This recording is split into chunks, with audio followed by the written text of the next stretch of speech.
qu'on nous a cité, nous avons parlé de la douceur, de la fidélité, de la fidélité. On parle de la fidélité parmi les filles de l'esprit. Ça veut dire quoi? La fidélité à un seul Dieu. Tu n'adoreras aucune autre chose. On n'adore pas des statues de photos, mais on adore uniquement Dieu. C'est ça la fidélité. Et les 8 autres fruits, et là maintenant, tu es un bon chrétien et tu es un vrai chrétien. Tu es un vrai chrétien quand tu es fidèle à ton alliance. Nous prenons sur le plan charnel, une femme sera déclarée fidèle à son mari à partir du moment où, après le mariage, elle est restée fidèle juste quand la mort les a séparés. Mais si, sous le toit de l'homme, elle ne commence pas à prendre des pas qui font vraiment réfléchir dans un sens contraire, ou bien elle ne commence pas à avoir des démarches contraires à la loi, alors elle sera déclarée infidèle. Si nous prenons le livre de Jérémie, chapitre 3, verset 20, il est décrit. Oui. Mais comme une femme est infidèle à son amant, Il dit comme une femme est infidèle à son amant. ainsi vous m'avez été infidèle. Merci beaucoup. Ainsi vous m'avez été infidèle en consultant les veaux d'or, en consultant d'autres dieux. Donc, à partir du moment où vous laissez Dieu, vous allez vers une autre chose, un autre Dieu, qui ne sont pas en réalité des dieux, mais des choses fabriquées à main d'homme. Alors, vous êtes en train de remettre votre fidélité en cause. C'est de ça qu'il s'agit. Ok, donc devenir chrétien n'est pas forcément un garantie pour aller au ciel, pour gagner le paradis, mais il faut encore respecter l'alliance, il faut respecter les principes du christianisme, les principes de Christ. En réalité, c'est nous qui confondons les choses. Il y a une grande différence, je l'ai déjà dit, entre croyants et chrétiens. Croyants et chrétiens, faites-nous la différence entre eux. La différence, la voilà. Si tu es croyant, c'est-à-dire que tu crois que Jésus est venu, il a tout fait et il est monté au ciel, il est assis à la droite de Dieu. C'est déjà le premier pas. Tu crois déjà. Mais maintenant, tu es chrétien à partir du moment où tu avais le 9 dont on a parlé, le livre de Galates 5, 22, tu as le 9 dont en toi. Alors à partir de ce moment, tu es chrétien. Mais tant que tu ne les as pas, tu restes croyant. Et tu es parmi, tu es dans le christianisme céleste, mais tu n'es pas encore chrétien, mais tu es croyant. Tu es dans le christianisme, du moins, mais tu n'es pas encore chrétien. Mais à partir du moment où tu auras ces 9 fruits en toi, alors tu deviens réellement maintenant chrétien. Et les 9 fruits, ce sont les œuvres qui vont accompagner ta foi pour que tu passes de l'état de croyance à l'étape de vrai christianisme. À travers toutes vos explications, vous n'avez pas fait une allusion à tout ce qui se passe sur la terre, mais surtout et certainement tout ce qui va se passer dans la vie après la mort, c'est-à-dire lorsqu'on va mourir, ce qu'on va gagner ou bien l'avantage de l'au-delà. Maintenant, j'aimerais savoir, est-ce que le christianisme n'a pas quelque chose qui, c'est-à-dire un chrétien va toujours penser à la vie après la mort, ou bien il a un rôle aussi à jouer sur la terre? On veut savoir davantage. Quel est le rôle de chrétien sur la terre? Bon, le rôle d'un chrétien sur la terre, c'est œuvrer pour la gloire de notre Seigneur Jésus-Christ. Tout ce qu'il fait doit rendre hommage, doit rendre gloire, et doit rendre service à notre Seigneur Jésus-Christ. Et à partir du moment où il prend les détours, il commence à se détourner. Dès la première fois qu'il avait été enseigné, il ne plus se terre pour Christ. Le but du chrétien, le but d'un vrai chrétien, c'est quoi? C'est ramener les âmes à Christ. Ramener les âmes à Christ. C'est pourquoi il déclare dans le livre de Matthieu, chapitre 5, à partir du verset 19. Il a dit quelque chose concernant ce que nous devons faire pour être plus grands dans le royaume des cieux. Ce que nous devons faire d'abord sur terre avant d'être plus grands dans le royaume des cieux. Celui donc qui supprimera l'un de ses plus petits commandements, Il dit celui qui supprimera l'un de ses plus petits commandements et qui enseignera aux hommes à faire de et même, qui enseignera aux hommes à faire de même, sera appelé le plus petit dans le royaume des cieux. il sera appelé le plus petit, c'est-à-dire il sera derrière la porte. Il sera le premier de ceux qui sont sur la porte, oui.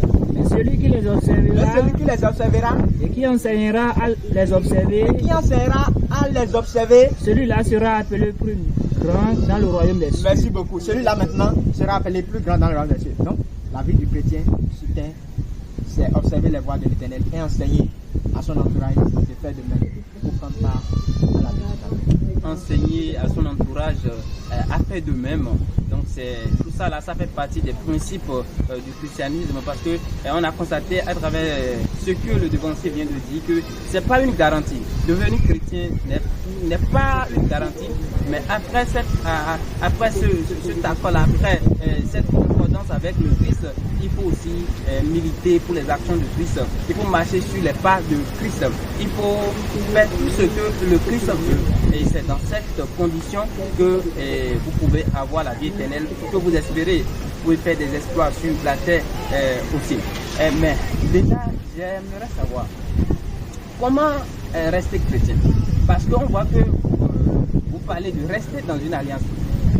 Et ça fait réfléchir. On demande s'il y a une affaire de persévérance dedans. C'est-à-dire qu'il faut persévérer jusqu'à ce que vous ne sortiez pas de l'alliance. Parce que bien vrai que aujourd'hui j'accepte Christ et je décide de devenir chrétien. Mais avoir les obstacles de la vie, avoir certaines difficultés, je peux toutefois dévier. Alors que vous avez dit que voilà, tu ne dois pas dévier, tu ne dois pas te prosterner devant d'autres dieux fabriqués avec la main, ou bien en tout cas d'autres dieux qui n'est pas Christ. Mais dites-nous, comment rester chrétien? Comment rester dans l'alliance du christianisme? Face à cette question, je vais demander à tout un chacun de vraiment réfléchir sur notre parcours sur terre. On dit dans ma langue maternelle, il y a un cordon aboli, il y a un cordon sacré. Ce qui veut dire que, à partir du moment où vous décidez de donner votre vie à Christ, vous devez prendre les responsabilités et tout ce dont vous aurez besoin pour vraiment marcher avec Christ. Dans le livre de Jean, chapitre 15, verset 10, il disait quelque chose à cette disciples. Et rester chrétien, c'est suivant plusieurs étapes. Sinon, Jésus n'a jamais manqué de dire, celui qui persévérera jusqu'à la fin aura la couronne de gloire. Donc si la personne ne persévère pas jusqu'à la fin, même étant déjà chrétien, s'il perd le salut en chemin, je ne pense pas qu'il n'aurait pas la vie éternelle. Si vous gardez mes commandements, vous demeurerez dans mon amour. Vous allez rester pour toujours dans mon amour. De même que j'ai gardé les commandements de mon Père. De même que moi, Jésus, j'ai gardé les commandements de Dieu, de mon Père, oui. Et que je demeure dans son amour. Merci beaucoup. Et que je demeure dans son amour. Donc il nous montre par là que pour rester éternellement chrétien, il faut obéir au commandement de Dieu, au commandement de Jésus-Christ, afin de demeurer dans son amour.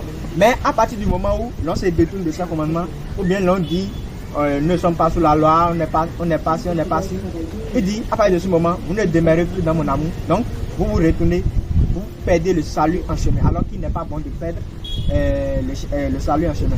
Si nous prenons le livre de Jean, toujours chapitre 14, verset 15, 16, 17, il dit: Si vous m'aimez, gardez mes commandements. Et moi je prierai le Père. Et il vous donnera un autre consolateur. Afin qu'il demeure éternellement avec vous. Merci beaucoup. Pour finir chrétien, c'est-à-dire pour rester éternellement chrétien, nous avons besoin d'un consolateur qui est le Saint-Esprit. Alors, avant d'obtenir le Saint-Esprit, nous avons besoin, maintenant c'est ça qu'il disait, nous devons obéir au commandement de l'Éternel. C'est en cela faisant maintenant, il nous calcule, il voit que nous sommes aptes, il nous donne l'Esprit Saint qui demeurera toujours avec nous, afin que nous restons durant toute notre vie chrétienne. Mais si nous ne faisons pas tout pour obtenir cet esprit, ça nous manquera des choses pour rester chrétiens. C'est pourquoi le livre de Josué ne manquait de dire les versets 7 et 8 du chapitre 1. C'est l'Éternel qui était en train de donner des ordres à Josué là. Ce qu'il devrait faire pour suivre les pas de Moïse, serviteur de Dieu qui n'est plus.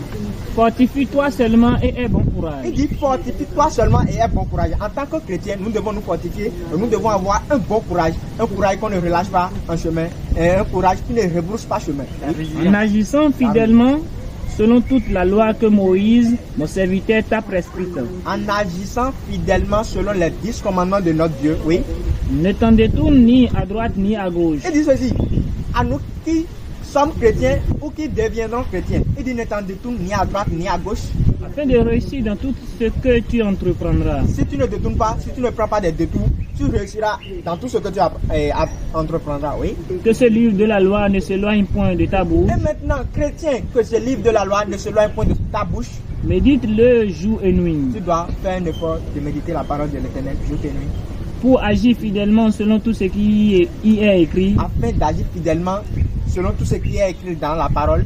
Car C'est alors que tu auras du succès dans tes entreprises. Merci beaucoup. Et c'est alors maintenant que tu auras du succès dans tes entreprises sur terre et tu n'auras pas à la vie.